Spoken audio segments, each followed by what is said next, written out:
안녕하세요. 오늘은 정말 글은 한 줄도 안 남겼는데 서양 철학의 어떤 흐름을 그냥 확 바꿔버린 인물이죠. 소크라테스에 대해 좀 깊이 파고들어 볼까 합니다. 네, 반갑습니다.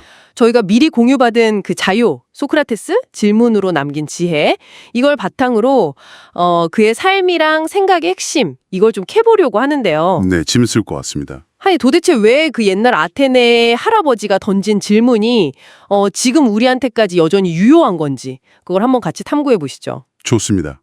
이 소크라테스 활동 방식이 좀 독특했잖아요. 무슨 연구실 이런 게 아니라 그냥 아테네 거리, 막 시끌벅적한 시장 한복판에서 네, 맞아요. 아고라 광장. 거기서 그냥 마주치는 사람들한테 정의가 뭐예요?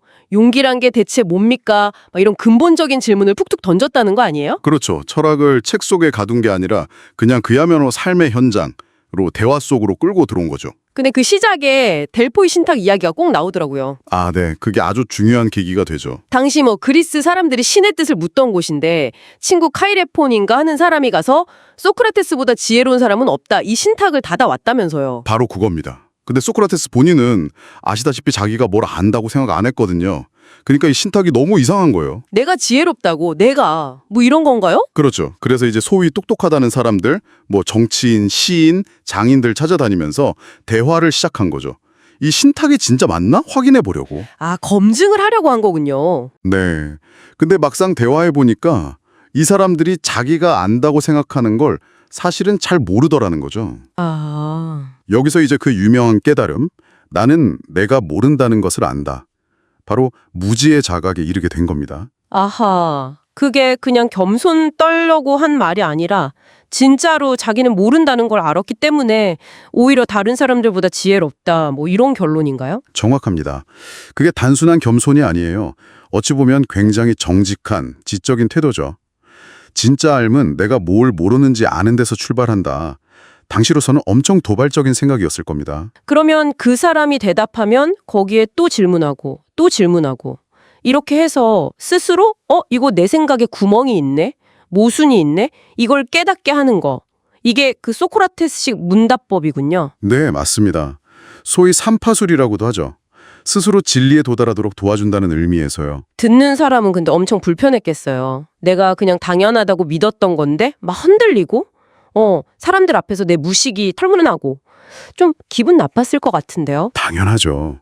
실제로 많은 사람들이 당황하고 불쾌해하고 심지어는 막 화를 내기도 했어요.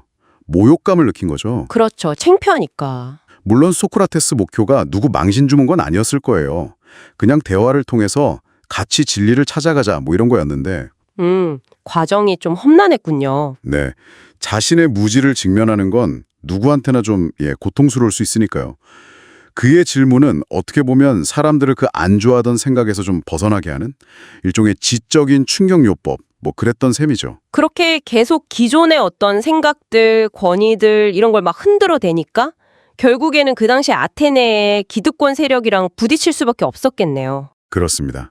이게 결국 그를 재판전까지 끌고 간 거죠. 제목이 뭐였죠? 젊은이들을 타락시키고 국가가 믿는 신들을 믿지 않는다. 이런 거였던 것 같은데. 네, 표면적으로는 그랬죠. 근데 사실 그 속내는 그의 질문이 가져올 어떤 사회적 혼란, 기존 질서에 대한 도전, 이런 걸 두려워했던 게 아닌가 싶어요.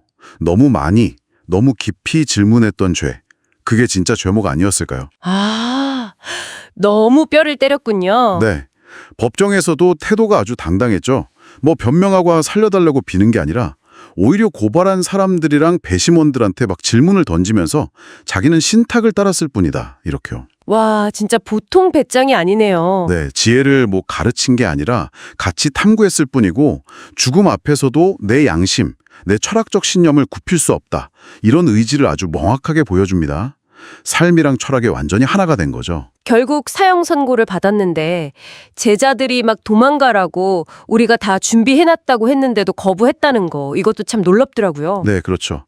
흔히 악법도 법이다 이렇게 알려져 있긴 한데 그 말 자체를 소크라테스가 직접 했는지는 불분명해요. 다만 그 정신은 내가 이 공동체의 시민으로서 동의한 법 질서가 있다면 설령 그 법의 판결이 부당하다고 느껴져도 그 절차 자체는 존중해야 한다는 태도였던 것 같아요. 아, 법 자체를 부정하는 게 아니라 그 시스템 시스템은 존중한다. 뭐 이런 느낌이군요. 그렇습니다.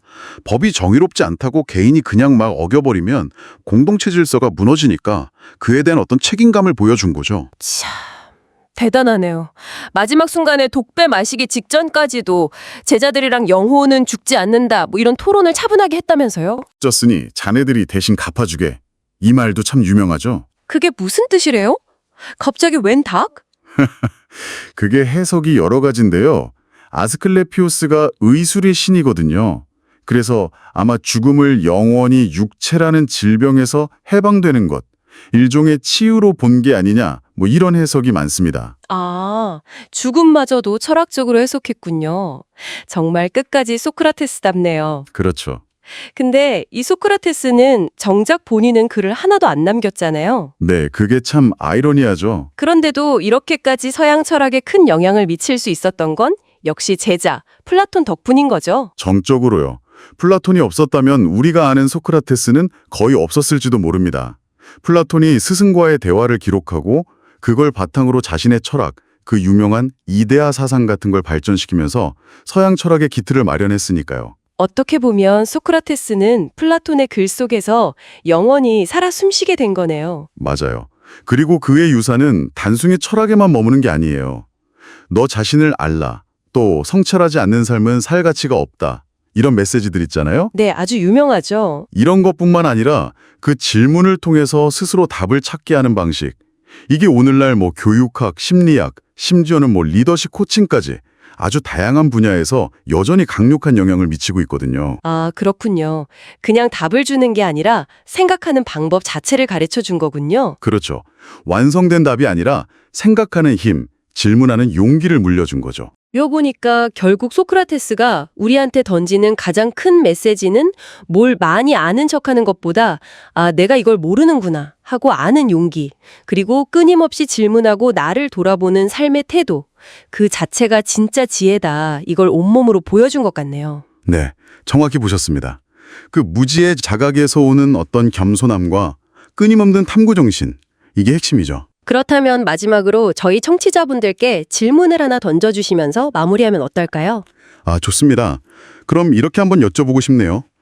여러분, 오늘날 여러분 삶에서 너무나 당연하게 받아들이고 있어서 한 번도 의심해보지 않았던 어떤 믿음이나 가치, 그런 게 혹시 있으신가요? 만약에 소크라테스가 지금 바로 당신 옆에 있다면 당신에게 가장 먼저 어떤 질문을 던질 것 같으세요? 한번 잠시 그 질문과 마주하는 시간을 가져보시면 좋겠습니다. 네, 아주 좋은 질문인 것 같습니다. 오늘 소크라테스와의 이 깊이 있는 만남이 여러분의 생각에 어떤 작은 파문이라도 일으켰기를 바라봅니다. 다음 시간에 저희는 또 다른 흥미로운 이야기로 찾아뵙겠습니다. 감사합니다. 감사합니다.